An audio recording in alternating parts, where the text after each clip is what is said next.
ముఖ్య అతిథి డాక్టర్ బ్రహ్మారెడ్డి గారు. నేను చాలా కాలం నుంచి బ్రహ్మారెడ్డి గారిని చూడాలి అని, అంటే వారి సందేశాలు, వారి బుక్స్ అన్నీ చూసిన తర్వాత చాలా కాలం అనుకున్నాను. లాస్ట్ టైం ఇన్వైట్ చేశాను, వారు కలకత్తా వెళ్తున్నారని రాలేకపోయారు. మరొక విశిష్ట అతిథి డాక్టర్ గోవిందరెడ్డి గారు, మా మిత్రుడు డాక్టర్ వెంకటేశ్వరరావు గారు, సత్యనారాయణ గారు, కొండలరావు గారు, మరియు మిగతా పెద్దలందరూ, వేదిక ముందు కూర్చున్న పెద్దలందరూ చాలా అనుభవజ్ఞులు. వైద్య రంగంలో, సామాజిక రంగంలో చాలా అనుభవం ఉన్న వాళ్ళు ఇక్కడికి వచ్చారు. ఎందుకంటే ఎవరు కూడా ఊరికే రారు, చాలా పట్టుదల. అంటే ఇక్కడ రావాలి, కేవలం డయాస్ మీద కూర్చొని మాట్లాడే వాళ్ళే కాదు, వచ్చిన వాళ్ళందరూ, ఎవ్వరు వచ్చినా, మహిళలు వచ్చినా చాలా ఇంట్రెస్ట్గా ఈ చర్చాగోష్ఠిలో పాల్గొనాలని వచ్చిన వాళ్ళు. ఈనాటి ముఖ్యమైన మా సోదరుడు రాజేంద్ర రెడ్డి గారు, దీనికి ప్రధానమైన వెన్నెముక లాంటి పాత్ర పోషిస్తున్న రాజేంద్ర రెడ్డి గారు. అందరికీ పేరు పేరున హృదయపూర్వక నమస్కారాలు. మొట్టమొదటి మనకు ఆహ్వానం పలికిన మిత్రుడు, వారి పేరేంటో రమణాచారి గారు ఆహ్వానం పలుకుతూ అందరినీ వేదికని అలంకరించమని విజ్ఞప్తి చేస్తూ మొట్టమొదటి చెప్పిన విషయం ఏంటంటే, ఇది ఒక తొలి ప్రయత్నం అన్నారు. నేనేమనుకుంటున్నా అంటే, ఇది తొలి ప్రయత్నం కాదు, తుది ప్రయత్నం కావాలి అని చెప్పేసి నేను కోరుకుంటున్నాను. ఎందుకంటే ఈ చర్చలు దాదాపు, అంటే చాలా చర్చలు జరిగాయి. నేను ఈ మధ్యలో మా ఐఎంఏలో, స్టేట్ ఐఎంఏలోనే చర్చ పెట్టాను. ప్రొఫెసర్ కోదండరామ్ గారు వచ్చారు, ఆ రోజు వారిని ఇన్వైట్ చేసి పెట్టడం జరిగింది. మిగతా ఈ ఒక బ్రహ్మారెడ్డి గారు కాకుండా మిగతా గోవిందరెడ్డి గారు, రమేష్ గారు ఈ చర్చ ఇదే అంశం మీద చర్చ చేశాం. సో మళ్ళీ దాదాపు అదే అంశం మీద ఈరోజు ఇక్కడ చర్చ పెట్టడం, ముందుగా వారిద్దరిని, రమేష్ గారిని, రాజేంద్ర రెడ్డి గారిని మనస్ఫూర్తిగా అభినందిస్తున్నాను. నేను అంటే ఇప్పటి వరకు పెద్దలు ఇద్దరు మాట్లాడారు. రమేష్ గారు చాలా అనుభవజ్ఞులు, అన్ని రంగాలలో. అంటే ఇది ఒక ఆరోగ్య విషయమే కాకుండా సామాజిక రంగం, అన్ని విషయాలను కలిపి ఆలోచించినప్పుడే, చూసినప్పుడే ఆరోగ్యం అనే విషయాన్ని డాక్టర్ బ్రహ్మారెడ్డి గారు పూర్తిగా మనకు తెలియజేశారు. మొట్టమొదట రమేష్ గారు చెప్పిన కొన్ని విషయాల మీద నేను స్పందిస్తాను. ఆరోగ్యం అనేది ఒక వైద్యమే కాదు, అనేక అంశాలు, అనేక విషయాలతో ఆధారపడి ఉంటుంది. అది ప్రభుత్వ బాధ్యత. సమాజంలో ఏ విషయమైనా మంచి జరగాలంటే ప్రభుత్వ బాధ్యత. దానికోసమే కదా ప్రభుత్వాలను ఏర్పాటు చేసుకునేది. ఇలా ప్రజాస్వామ్యంలో ఓటు హక్కు అనేది ఎన్నికల జరుపుకునేది. ఎప్పటికప్పుడు ప్రతి 5 సంవత్సరాలకు మంచి ప్రజాస్వామ్యం పరిపాలన రావాలి, మంచి ప్రభుత్వం రావాలని. మరి ప్రజల కోసం ఇవాళ మనం ఎవరు మాట్లాడినా centre of the attraction point ఏంటంటే ప్రజారోగ్యం కోసమే మనం మాట్లాడుతున్నాం. ఇది ఎవరి కోసం కాదు. క్వాలిఫైడ్ డాక్టర్స్ మా కోసం కానీ, మొదటి నుంచి ఆర్ఎంపీ, టీఎంపీ వైద్యుల కోసం కానీ, లేదా మన ప్రభుత్వాల కోసం, పాలకుల కోసం కాదు. మనం మాట్లాడేది ప్రజారోగ్యం కోసం అనే విషయాన్ని, ప్రజారోగ్యం బాగుండాలి అనే దాని మీద మనం మాట్లాడుతున్నాం అనేది అందరూ మనం గుర్తుంచుకోవాల్సిన విషయం. సో వారు అంటే రమేష్ గారు చెప్తూ ఫస్ట్ స్టార్ట్ చేసినప్పుడు, మనం ఎక్కడున్నాం ఈ ప్రపంచంలో, ఈ వైద్య ఆరోగ్య విషయంలో ఎక్కడున్నాం అనే విషయం చెప్పారు. దాదాపు అంటే 130 స్థానంలో ఉన్నాం. చాలా దేశాలు, చిన్న చిన్న దేశాలు కూడా చాలా ముందున్నాయి అని చెప్పుకొచ్చారు.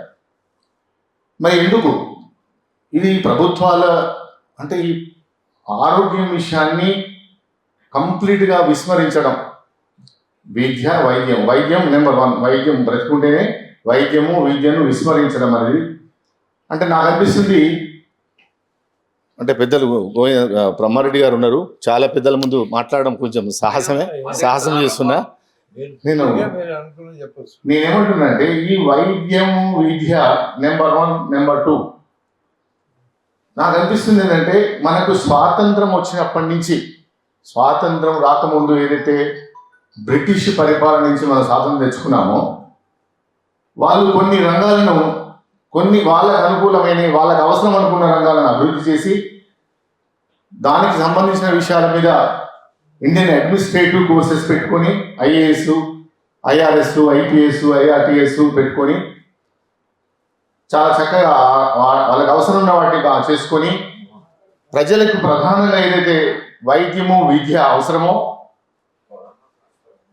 ఈ రెండింటిని మాత్రం పక్కన పెట్టారు. ఎందుకంటే వాళ్ళ చెప్పు చేతులు ఉన్నాయి. అక్కడ ఇలా బ్రిటిష్ పరిపాలనలో చూసినా కానీ, నైజాం పరిపాలన చూసినా కానీ, మనం తెలంగాణ వాళ్ళ ముఖ్యంగా నైజాం పరిపాలన నుంచి వచ్చిన వాళ్ళ, విముక్తి చెంది వచ్చిన వాళ్ళ కనుక ఈ 2 రంగాలను కంప్లీట్గా నెగ్లెక్ట్ చేసి, అంటే ఇప్పుడు ప్రజలు వాళ్ళ చెప్పు చేతుల్లో ఉండాలి, వాళ్ళ కాళ్ళ కింద ఉండాలి, ఇండియన్ అడ్మినిస్ట్రేటివ్ సర్వీసెస్ అన్నిటికీ ఏర్పాటు చేసి విద్యకు మాత్రం IAS ఎందుకు లేదు, IMS ఎందుకు లేదు, ఇండియన్ ఎడ్యుకేషన్ సర్వీస్ పెట్టలే, ఇండియన్ మెడికల్ సర్వీస్ పెట్టలే.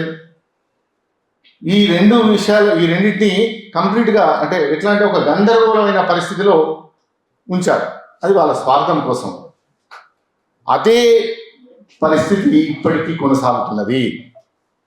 అందుకోసమే మనం ప్రపంచంలో మనం ఎక్కడో చివరిలో ఉన్నాము.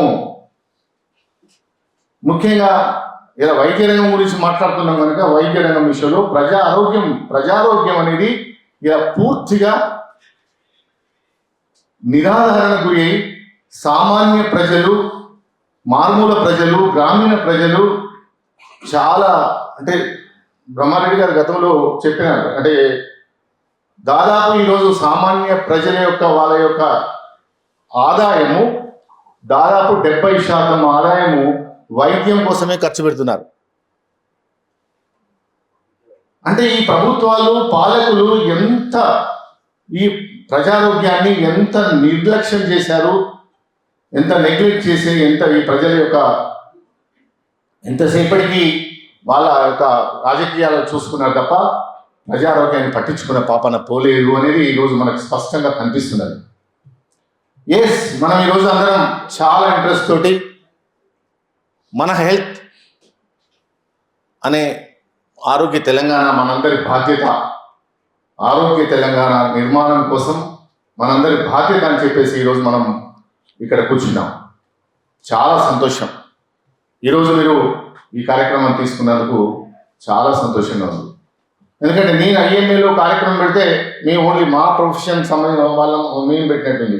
ఇది కంప్లీట్గా ప్రజారోగ్యం గురించి ప్రజల మధ్యలో మీరు ఏర్పాటు చేసేందుకు.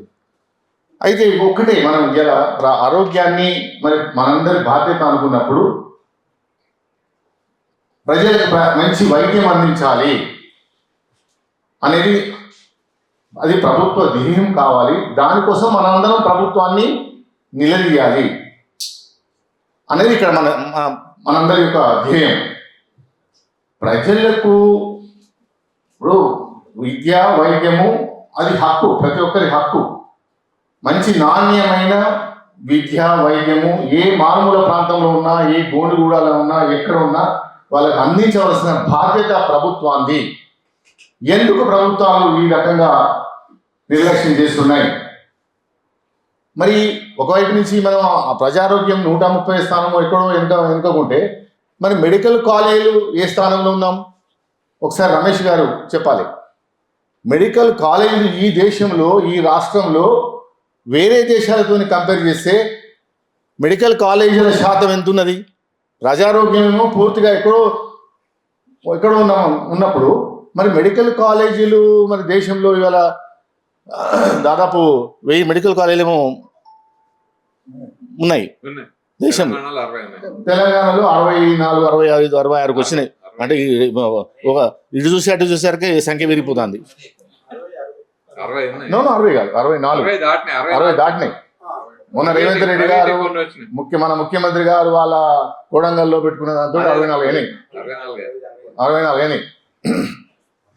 మరి ఒకవైపు నుంచి మెడికల్ కాలేజీల శాతము చాలా బ్రహ్మాండంగా మనం ఏర్పాటైనప్పుడు ప్రజారోగ్యమేమో ఎక్కడో మా చివరి స్థానంలో ఉండడం అంటే ఎంత తారతమ్యం, ఎంత తేడా ఉన్నది చూడండి.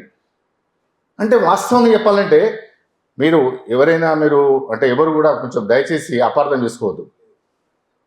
మనం ఇప్పుడు చాలా సందర్భాల్లో రమేష్ గారు అన్నారు, శాస్త్ర సాంకేతిక పరిజ్ఞానము టెక్నాలజీ ఇంప్రూవ్ అయినప్పుడు అది అందరికీ అందుబాటులో కావాలి. ఎస్, టెక్నాలజీ డెవలప్మెంట్ జరిగినప్పుడు అది అందరికీ అందుబాటులోకి రావాలి కదా.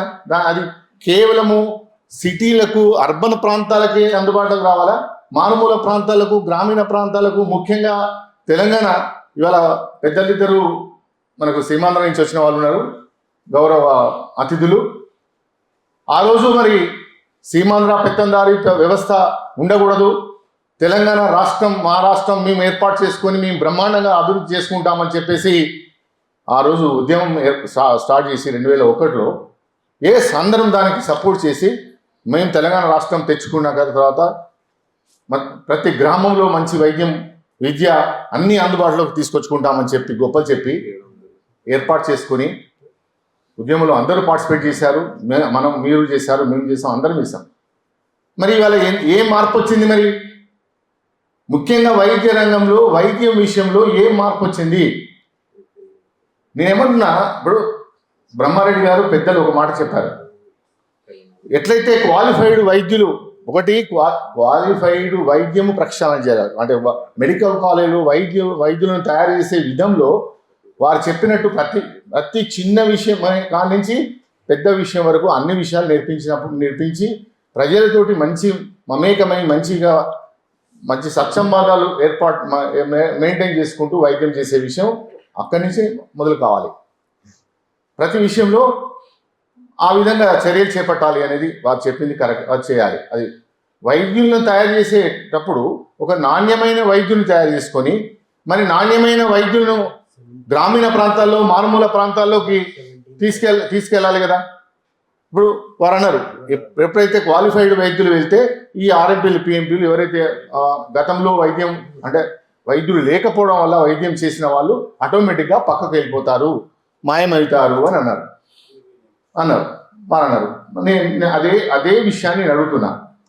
మరి తీసుకెళ్లాల్సిన బాధ్యత క్వాలిఫైడ్ డాక్టర్స్ దాదాపు ఇప్పుడు సంవత్సరానికి తెలంగాణలో 10,000 మంది qualified doctors graduates are coming out. Every year around 6,000 specialist are coming out, around 4,000 super specialist are coming out. మరి ఎందుకు ఇప్పుడు రమేష్ గారు చెప్తూ మిర్యాలగూడ నుంచి వస్తుంటే పిఎస్సీలలో ఒక డాక్టర్ లేరు, ఒకవేళ ఒక డాక్టర్ ఉన్నా 200 మంది 300 మంది చూడాలి, డాక్టర్ లేరు. ఉంటే అక్కడ వైద్యం అందించలేని పరిస్థితి. ఎందుకంటే లేని దగ్గర ఉన్న దగ్గర పేషెంట్స్ ఎక్కువ మంది ఉండడం. కమ్యూనిటీ హెల్త్ సెంటర్స్ లేరు. అని కమ్యూనిటీ హెల్త్ సెంటర్స్ ఏంటి? Speciality centres. ప్రతి కమ్యూనిటీ అంటే ఒక మండల్ హెడ్ క్వార్టర్స్. సో స్పెషలిస్టులు ఉండాలి. ప్రతి జిల్లా కేంద్రంలో సూపర్ స్పెషలిస్ట్ ఉండాలి. మరి లేరు అంటే ఒకవైపు నుంచి క్వాలిఫైడ్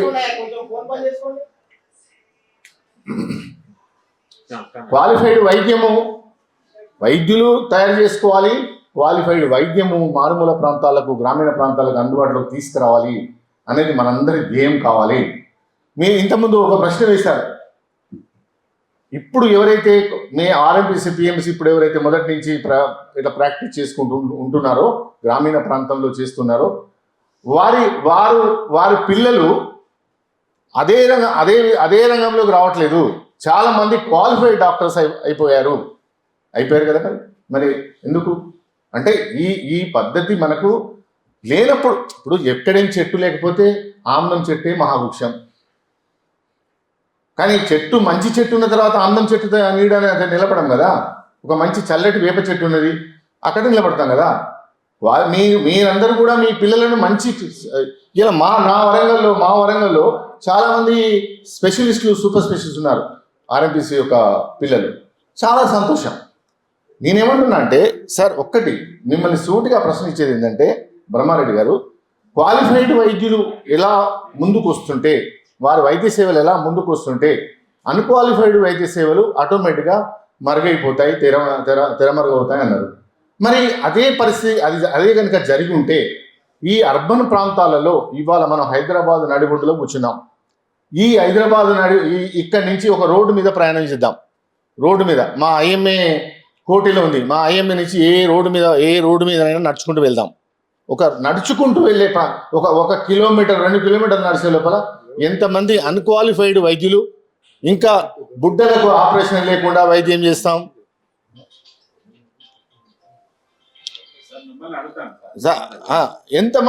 ఇంకా ఎందుకు ఈ హైదరాబాద్, మా వరంగల్, మీ కర్నూలు అంతటా మరి క్వాలిఫైడ్ వైద్యులు ఉన్నచో, ఇప్పుడు క్వాలిఫైడ్ వైద్యులు తప్పు చేసే విషయాన్ని ఒక సబ్జెక్టు, క్వాలిఫైడ్ వైద్యులని, మంచి నాణ్యమైన వైద్యులను తయారు చేసుకోవడము, మెడికల్ కాలేజీలలో సరైన వైద్యాన్ని నేర్పించి చేసుకోవడం ఒక సబ్జెక్టు, వైద్యాన్ని ముందుకు తీసుకుపోవడం ఒక సబ్జెక్టు.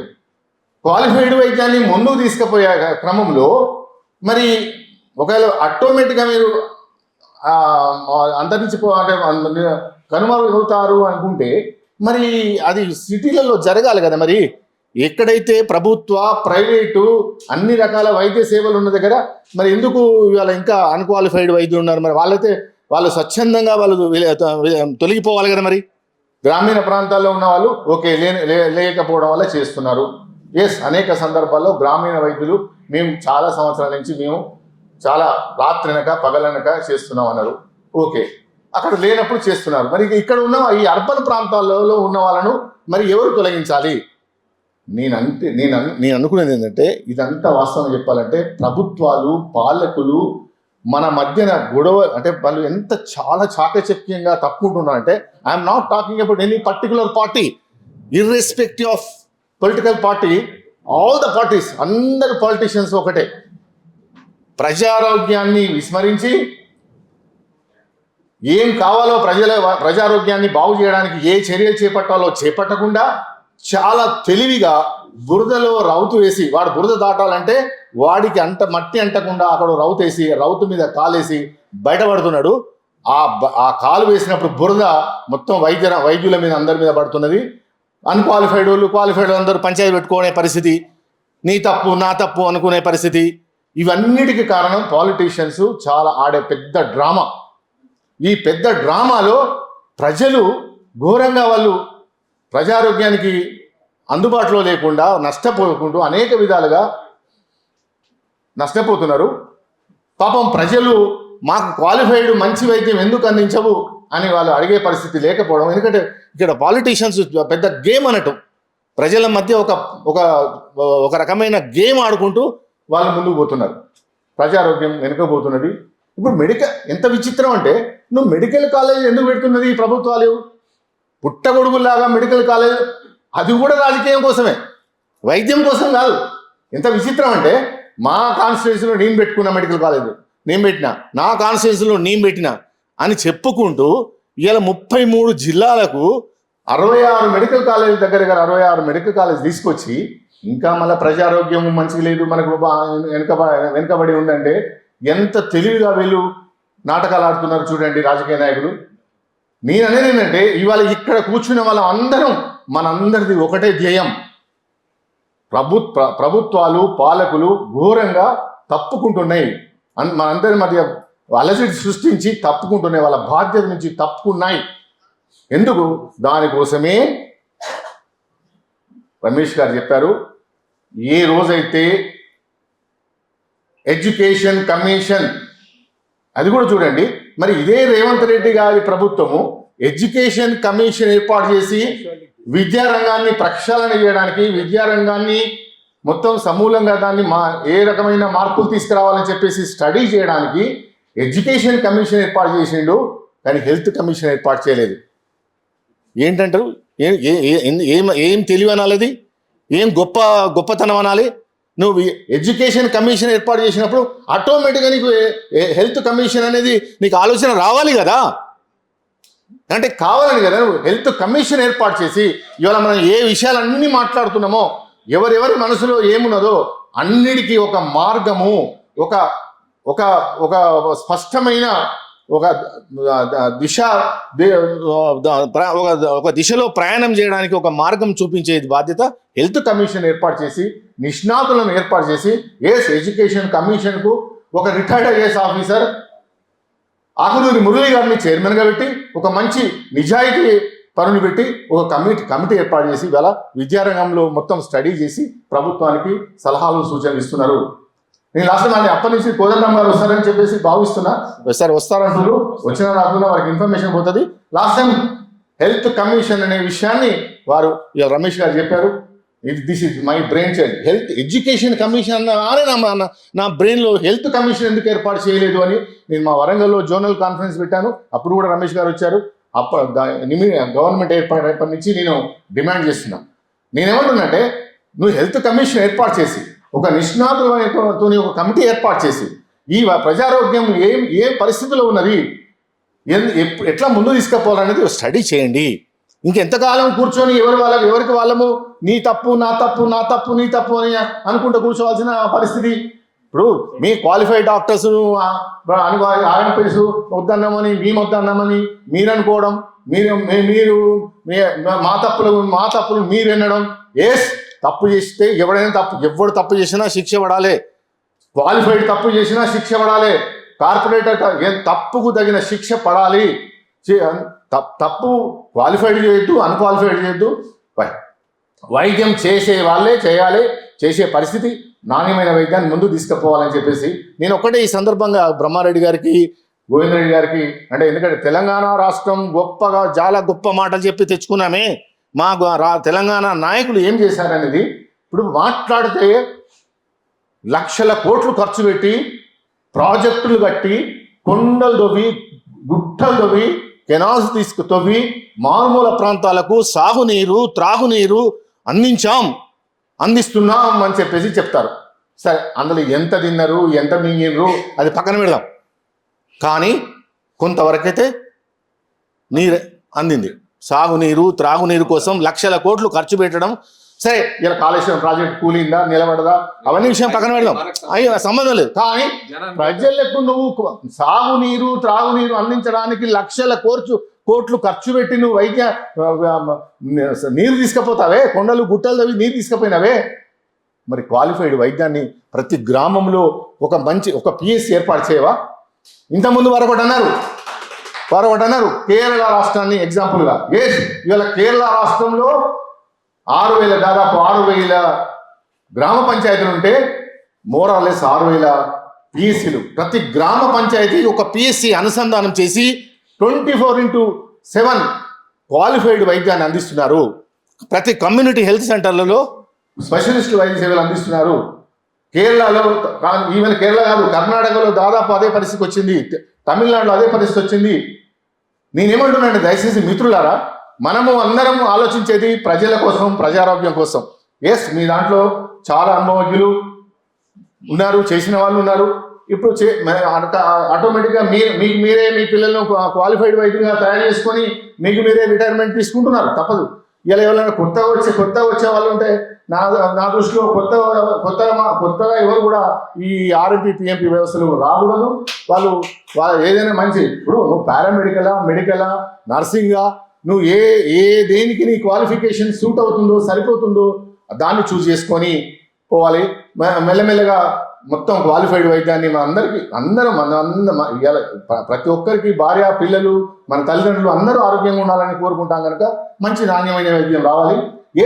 మా క్వాలిఫైడ్ వైద్యులలో ఏ తప్పుదాలు చేస్తున్నారో, ముఖ్యంగా కార్పొరేట్ వైద్యం సార్ నాకు విచిత్రం అనిపించేది అంటే ఆ పేరు మరి ఇంగ్లీష్ నుంచి ఎట్లా వచ్చింది, కార్పో రేట్ అది. ఇప్పుడు సేమ్ వైద్యం మనం ఇద్దరం కలిసి పెట్టుకున్న హాస్పిటల్లో 10-20 బెడ్లు పెట్టుకున్న హాస్పిటల్లో చేసే వైద్యము ఇదే వైద్యానికి కార్పొరేట్ పోతే కార్పొరేట్ అవుతుంది. ఈడ 10 రూపాయల వైద్యం ఆడ 100 రూపాయలు అవుతుంది. వైద్యం సేమే, ఇంకా అనవసరమైన ఖర్చులు, అనవసరమైన విషయం ఉంటుంది తప్ప. సో గ్రామీణ ప్రాంతాల్లో, మారుమూల ప్రాంతాల్లో మంచి ఇప్పుడు ఒకటి పిఎస్సిస్, కమ్యూనిటీ హెల్త్ సెంటర్స్ అన్ని చోట్ల రావాలి. డాక్టర్స్ ఎందుకు డాక్టర్స్ ఉండడం లేదు? వారు ఒక మాట అన్నారు, గ్రామీణ ప్రాంతాల్లో చేసే వైద్యులకు మంచి ఇన్సెంటివ్స్ ఇవ్వాలి, మంచి ఎంకరేజ్మెంట్ ఇవ్వాలి.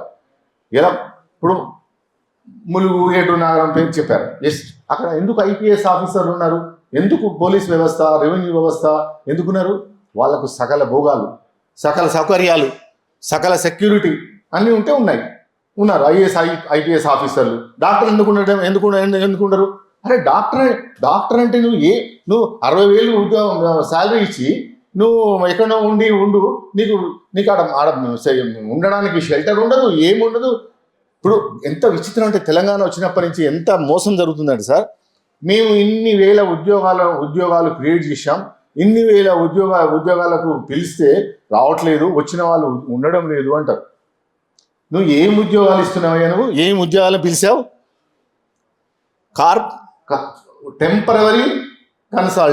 టెంపరరీ ఉద్యోగము, కన్సాలిడేటెడ్ పే పిలిచి నువ్వు రెగ్యులర్ ఉద్యోగం అంటే నువ్వు రెగ్యులర్ ఉద్యోగం ఇచ్చి, రెగ్యులర్ బేసిస్ మీద శాలరీ ఇచ్చి, అన్ని రకాలుగా రెగ్యులర్ ఉద్యోగాలు ఇస్తే ఉద్యోగం అని మాట్లాడాలి.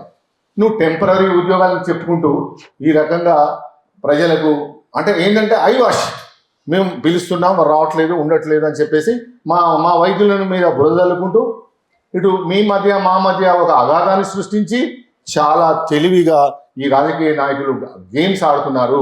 మనం అందరం కలిసి ఎందుకు క్వాలిఫైడ్ వైద్యం, మంచి నాణ్యమైన వైద్యం ఎందుకు అందుబాటులోకి తీసుకురావట్లేదు? తక్షణమే హెల్త్ కమిషన్ ఏర్పాటు చేసి ground reality, what exactly situation in the villages, ఎట్లయితే మారుమూల ప్రాంతాలకు, గ్రామీణ ప్రాంతాలకు సాగునీరు, త్రాగునీరు తీసుకుపోయినామని గొప్పలు చెప్తున్నారో, నువ్వు క్వాలిఫైడ్ వైద్యం తీసుకెళ్ళలేవా? ఎందుకు అది అనే విషయాన్ని మనం అందరం కలిసి డిమాండ్ చేయాలని చెప్పేసి ఈ సందర్భంగా రమేష్ గారు నేను అనేదంటే, ఫైనల్గా మనం అందరం ఇక ఇప్పుడు ఒకటి మా మధ్య ఇవన్నీ మీరు కూడా చాలా వరకు మార్పు వచ్చేసింది. పెద్దలు సీనియర్స్ అయిపోయినారు, వాళ్ళ పిల్లలు క్వాలిఫైడ్గా వచ్చేసారు. సో మంచి వైద్యం అందించాలని చెప్పేసి ప్రభుత్వాన్ని డిమాండ్ చేద్దాం. మంచి క్వాలిఫైడ్ వైద్యాన్ని అందించమని చెప్పి, ప్లస్ మెడికల్ కాలేజ్లో మంచి ఇప్పుడు ఇంతకుముందు అన్నారు స్టాఫ్ ఏది? అది డాక్టర్ ఇప్పుడు నువ్వు కాలేజీలు పెట్టావు ఒకటినే, ఇవాళ ఉన్న కాలేజీలలో ఏ ఒక్క కాలేజీలో కూడా 50% టీచింగ్ స్టాఫ్ లేదు. క్వాలిఫైడ్ నువ్వు ఎట్లా మెడికల్ కాలేజ్ పెట్టుకుంటూ పోతే ఏందన్నట్టు తమాషనా? కాలేజీలు పెట్టడము రాజకీయం కోసమే, మనకు అన్ని ముచ్చట్లు ఉద్యోగాలు ఇస్తానమని చెప్పడము రాజకీయం కోసమే. ఏది కూడా ప్రజల మీద చిత్తశుద్ధి, ప్రజారోగ్యం మీద చిత్తశుద్ధుడి చేసేవి ఇర్రెస్పెక్ట్ ఆఫ్ పార్టీస్ అంతా. అంటే ఈ విషయానికి వచ్చే వరకు మాత్రం అన్ని పార్టీలు ఒకటే, ఇంక్లూడింగ్ నేను ఏమనుకోవద్దు, లెఫ్ట్ నుంచి రైట్ వరకు అన్ని పార్టీలు ఒకటే. ఏమైనా ఇట్లా మసిబూసి మారేడికాయ చేసి ప్రజలను మోసం చేసే పరిస్థితి కనుక ఉన్నది కనుక ఖచ్చితంగా క్వాలిఫైడ్ ఇది ఇంకొక సెంటెన్స్ చెప్పేసి సార్, ఇప్పుడు ఒకటి పిఎస్సిస్ ప్రభుత్వ వైద్యాన్ని అన్ని విధాలుగా ముందుకు తీసుకుపోవడం, ఖచ్చితంగా 24/7 అసలు ఒక పిఎస్సిలో డెలివరీస్ సెక్షన్స్ జరగాలి. కేరళలో జరుగుతున్నాయి. మన ధనిక రాష్ట్రం అని చెప్పుకున్న రాష్ట్రంలో ఎందుకు జరగడం లేదు? అది ఒకటి. రెండోది ప్రైవేట్ సార్, ప్రైవేట్ ఇప్పుడు స్మాల్ స్కేల్ ఇండస్ట్రీస్ ఉంటాయి సార్. గ్రామీణ ప్రాంతాల్లో, మారుమూల ప్రాంతాల్లో స్మాల్ స్కేల్ ఇండస్ట్రీ ఎవరైనా ఏర్పాటు చేస్తే దానికి అనేక రాయితీలు ఇచ్చి, అనేక విధాలుగా ఇంట్రెస్ట్ ఫ్రీ లోన్స్, సబ్సిడీ మీద ఎక్విప్మెంట్, ల్యాండ్ నామినల్ ప్రైస్తో ల్యాండ్, ఎలక్ట్రిసిటీ నామినల్ ఛార్జెస్ తోటి ఇన్ని రకాలుగా ప్రొవైడ్ చేసి స్మాల్ స్కేల్ ఇండస్ట్రీస్ని ఎంకరేజ్ చేసే ప్రభుత్వాలు, నువ్వు ప్రైవేట్ హాస్పిటల్, ప్రభుత్వ వైద్యం ఉండాలి, ఎవరైనా ప్రైవేట్ వైద్యము మండల కేంద్రాలలో, గ్రామీణ ప్రాంతాల్లో పెట్టుకుంటామంటే ప్రభుత్వం తలుచుకుంటే ఎన్నో రకాల ఎంకరేజ్మెంట్, ఎన్నో రకాల ఇన్సెంటివ్స్ ఇచ్చి ఎంకరేజ్ చేయొచ్చు స్పెషలిస్ట్ల కాంచి. ఇప్పుడు ఎందుకంటే చాలామంది డాక్టర్స్ తయారైపోయారు. వీళ్ళందరికీ ఇప్పుడు చదువుకున్న పిల్లలు, వాళ్ళు చదువుకొని బయటకు వచ్చిన వాళ్ళకు ఇప్పుడు ఇవాళ ఫిజిషియన్ ఎండి ఎంఎస్సి బయటకు వచ్చేసరికి భార్య, 2 పిల్లలతో బయటకు వస్తున్నారు. బయటకు వచ్చేసరికి ఇక్కడ ప్రభుత్వ ఉద్యోగం లేదు, ప్రైవేట్ హాస్పిటల్ పెట్టుకుందామంటే ఎలాంటి అది లేదు. ఇంకా మీదంగా అనేక రకాల లైసెన్సులు, ఈ లైసెన్సు ఆ లైసెన్సు. ఎవరైనా ఒక క్లినిక్ పెట్టుకోవాలంటే మా క్వాలిఫైడ్ డాక్టర్ బయటకు వచ్చినాక మీకు తెలుసు, మీ పిల్లలు చాలామంది క్వాలిఫైడ్ చేసిన వాళ్ళు కూడా ఉన్నారు, ఎన్ని రకాలుగా ఇబ్బందులు పెట్టుకున్నారు. అరే నువ్వు డిగ్రీ ఇచ్చిందే ఎంబీబీఎస్ మెడికల్ కౌన్సిల్లో గుర్తింపు ఇచ్చినావు, డాక్టర్ అని చెప్పేసి నువ్వు సర్టిఫికేట్ ఇచ్చినావు. డాక్టర్ని క్వాలిఫైడ్ డాక్టర్కు ఇన్ని ఇన్ని ఇన్ని ఇన్ని తిరగాసులు ఎందుకండి? నువ్వు ఇక్కడ ఫైర్ లైసెన్స్ ఇది తీసుకురా, అది తీసుకురా, ఇది తీసుకురా అని చెప్పేసి 16 లైసెన్సులు తీసుకొచ్చుకుంటేనే నువ్వు పెట్టుకోవాలని చెప్పేసి ఇన్ని రకాలుగా ఇబ్బందులు పెడుతున్నారు.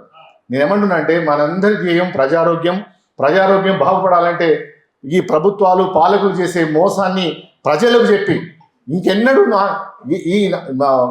ఈ మంత్రులు, ఈ ఎమ్మెల్యేలు, ఈ ఆఫీసర్ల పిల్లలు ఎక్కడ వైద్యం ఎంచుకుంటున్నారు? అక్కడ అదేవిధంగా ఒక సామాన్య మానవుని యొక్క బీద కుటుంబం యొక్క పిల్లలకు ఆరోగ్యం అందుబాటులో ఉండొద్దా?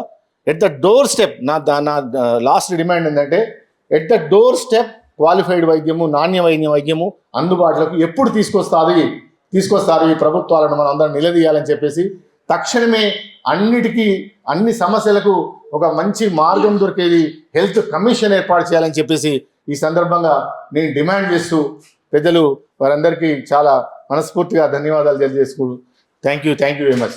Thank you. అందా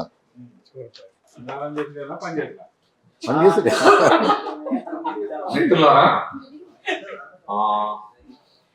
సో విషయం ఏంటంటే అన్ని రంగాల్లో అన్ని ప్రజల్లో అసంతృప్తి, ఆవేదన, దీన్ని ఎవరు బాగు చేయాలి, ఏం చేయాలి అనేది ఉంది. అయితే మా వైపు నుంచి మా ఇబ్బంది ఏంటంటే, అంటే ప్రజలుగా మా ఇబ్బంది ఏంటంటే అటు ప్రభుత్వం చేయదు, ఇటు మీరు అందుబాటులో లేరు. మీరు అవన్నీ ఇస్తే వస్తామో అది వాస్తవమే, అవన్నీ ఉన్నాయి. ఇటు మీరు లేరు, అటు లారు లేరు. మేమేం కావాలి, సవాలనా అనే ప్రశ్న ప్రజల నుంచి ఉంటుంది కదా. మీరు ఇది ఆలోచించాలి కదా.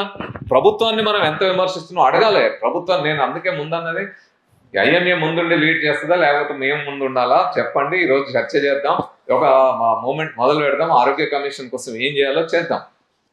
కానీ ఒక్క నిమిషం, మీరు అడిగిన దానికి తర్వాత మీరు అందరం చాలాసేపు చర్చ చేయొచ్చు. సాయంత్రం 5 కాదు 6, 7 అయినా ఇక్కడ ఉందాం, మాట్లాడదాం. ఇది ఇప్పుడు భోజనాలు కూడా ఉంటాయి, అన్నీ చేసుకొని చర్చ చేద్దాం. సో ఈ అంశాలు